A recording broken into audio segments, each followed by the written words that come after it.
Subscribe now and press the bell icon. Never miss an update. प्रश्न है, जांच कीजिए कि किसी प्राकृत संख्या n के लिए संख्या 4n अंक शून्य पर समाप्त हो सकती है।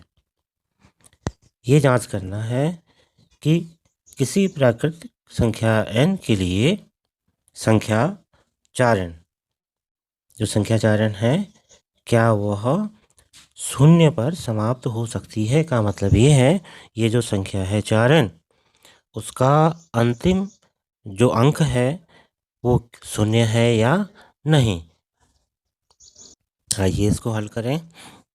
दिया है n प्राकृत संख्या, ये हमें दिया गया है कि n एक प्राकृतिक संख्या है, और दूसरा जो हमें दिया गया है वो दिया गया है एक संख्या जिसका रूप 4 की घात n है। इससे पहले कि इसे हल करें, थोड़ा सा प्रयोग कर लेते हैं। हमें दिया गया है संख्या का प्रारूप, और वो है 4 की घात n, और हमसे कहा गया है कि n एक प्राकृतिक संख्या है। हम जानते हैं कि प्राकृतिक संख्याएं 1 2 3 4 5 इत्यादि होती हैं, तो हम इस प्रारूप में n के स्थान पर क्रमशः 1 2 3 4 रख करके देखेंगे कि इस तरह से हमारे पास कौन कौन सी संख्याएं और कैसी संख्याएं आती हैं और उनके क्या गुण हैं।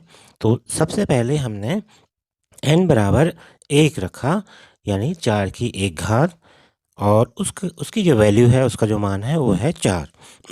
ऐसे ही हमने n के स्थान पर 2 रखा, यानी 4 का वर्ग, और इसका जो मान आया है वो आया है 16।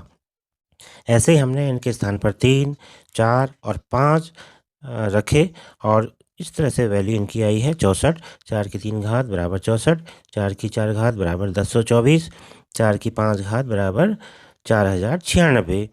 और जो इस तरह से हमें संख्याएं मिली हैं, उनके अंतिम अंक को जांचने पर हमें ये पता लगता है कि 4 की 5 घात से जो संख्या बनी है उसका अंतिम अंक 6 है। 4 की 4 घात से जो संख्या मिली है उसका अंतिम अंक 4 है, और 4 की 3 घात से जो संख्या मिली है उसका अंतिम अंक 4, 4 की 2 घात से जो संख्या मिली उसका अंतिम अंक 6, और 4 की 1 घात से जो संख्या मिली उसका अंतिम अंक 4 है, और इनमें से शून्य कोई भी अंक नहीं है। इस तरह से प्राप्त संख्याएं शून्य पर समाप्त नहीं हैं। दूसरा ये भी हम ध्यान देंगे कि जिन संख्याओं के अंत में शून्य होता है, जैसे यहाँ पर 50 है, तो 50 के हम अभाज्य गुणनखंड करेंगे तो उससे ये पता लगता है कि इसके अभाज्य गुणनखंडों में 5 और 2 अंक शामिल हैं। या अन्य देख लें 40, तो 40 के अभाज्य गुणनखंड करने पर भी यही नज़र आता है, दिखाई देता है कि इसके अभाज्य गुणनखंडों में 2 और 5 शामिल हैं।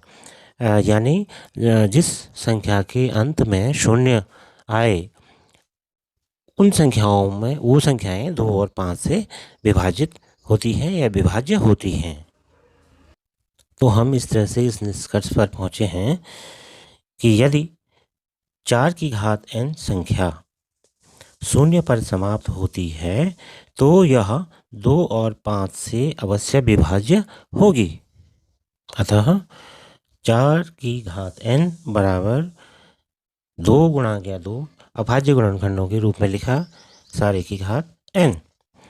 इससे स्पष्ट है कि 4 की घात n के अभाज्य गुणनखंडों में 5 शामिल नहीं है। गणितीय सिद्धांत के अनुसार यह संख्या 4 की घात n शून्य पर समाप्त नहीं हो सकती, अर्थात हमारी यह धारणा कि 4 की घात n संख्या शून्य पर समाप्त होगी गलत है।